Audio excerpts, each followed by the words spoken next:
大家好，我是林晓，一个每天傍晚都能被楼下广场舞音乐叫醒耳朵的普通人。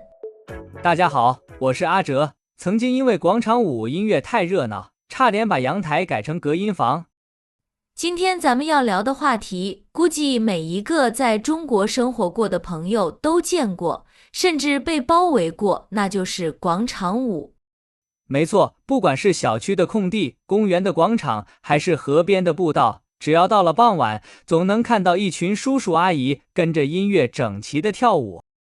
而且我敢保证，今天听完这期节目，你不仅能明白老年人为什么爱跳广场舞，还能学会怎么和跳广场舞的叔叔阿姨友好相处，甚至能 get 到广场舞里的小门道。更重要的是，咱们全程用简单的中文讲解，语速放慢，词汇也都是日常能用到的，就算是中文刚入门的朋友也能听得懂，记得住。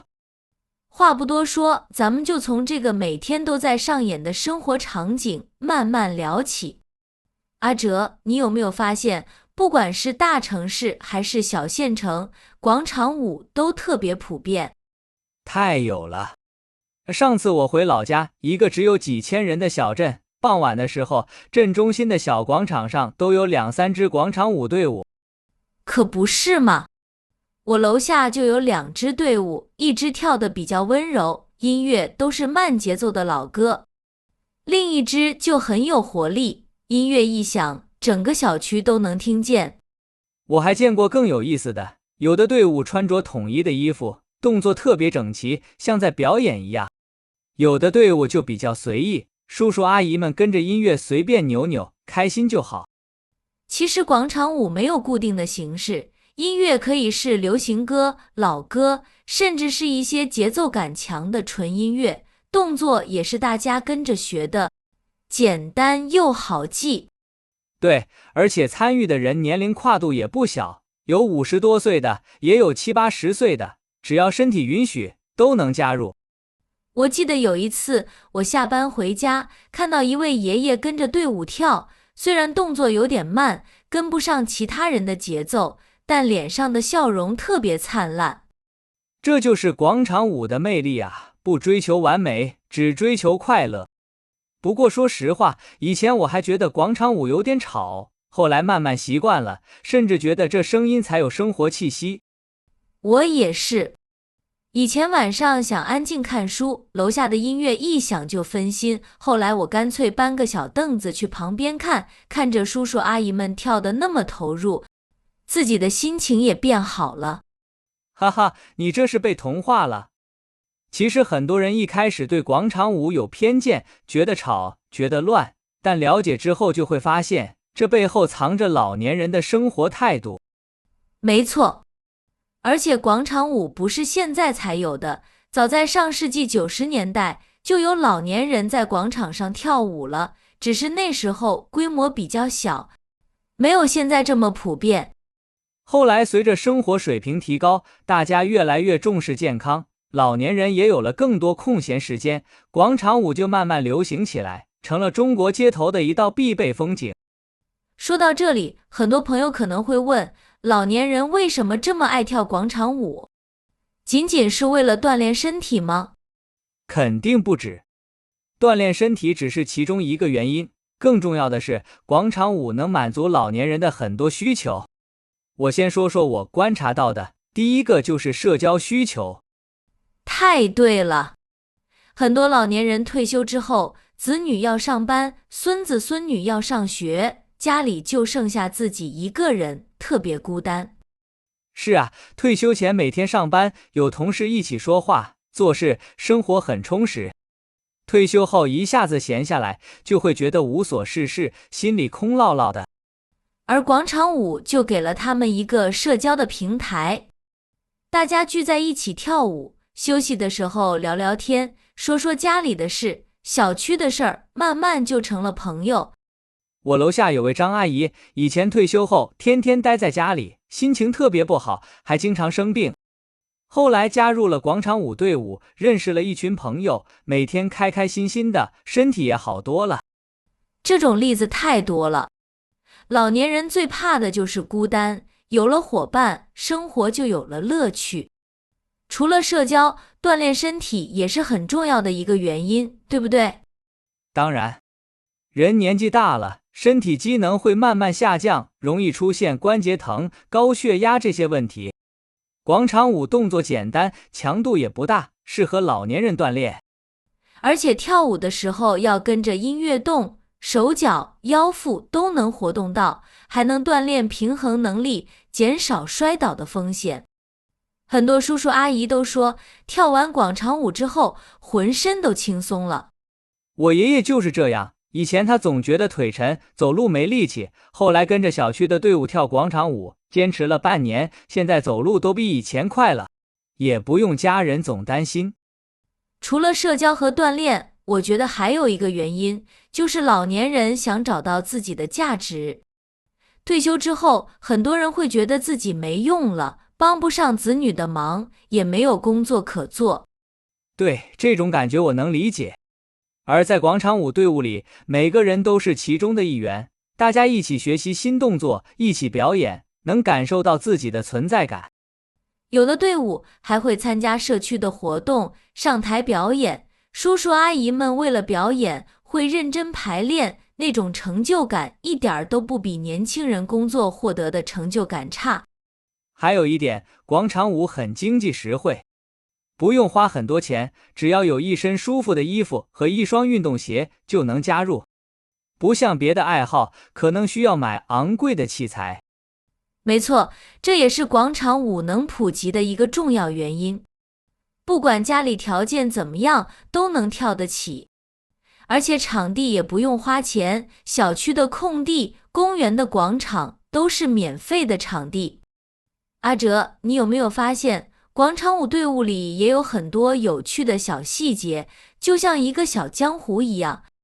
当然发现了，最明显的就是队伍之间的竞争。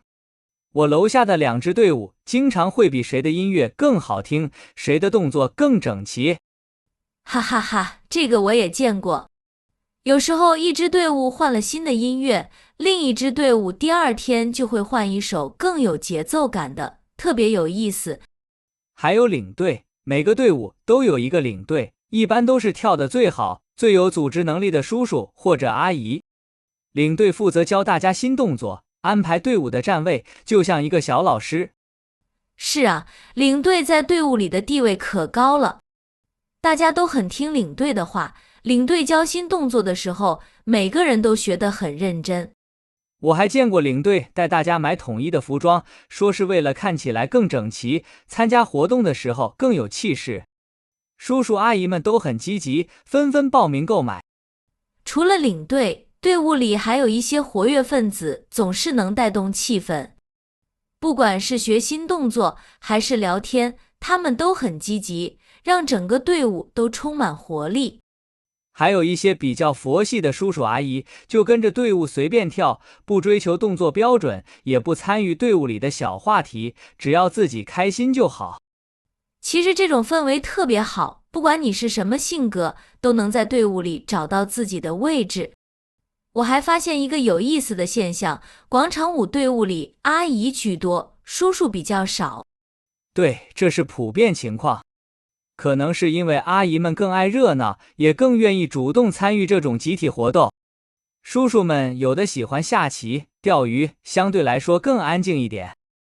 不过也有一些叔叔很厉害，跳得比阿姨们还好。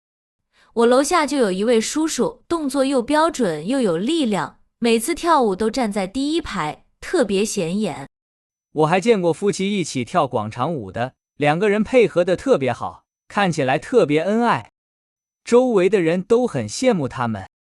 是啊，广场舞不仅能让老年人自己开心，还能增进家人之间的感情。这种充满烟火气的场景真的很让人温暖。虽然广场舞很受欢迎，但也存在一些小争议，最常见的就是噪音问题，对不对？没错，因为广场舞需要音乐，而且很多队伍为了让所有人都能听到，会把音量开得很大，这就会影响到周围居民的休息，尤其是晚上。我之前就听说过，有居民因为广场舞噪音太大，和跳舞的叔叔阿姨发生过矛盾，甚至还有人投诉到社区，希望能解决这个问题。